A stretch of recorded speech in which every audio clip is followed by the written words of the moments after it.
આઝાદીના આંદોલનમાં આઝાદી મેળવવા માટે ગણેશ ઉત્સવનું આયોજન થયું હતું.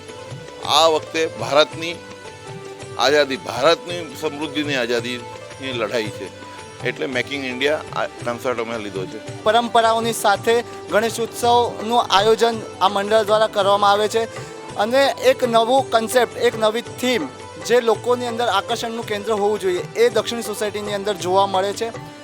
એટલે જ અહીંયા ગણેશ ઉત્સવ અમે ઉજવવા માટે આવીએ છીએ.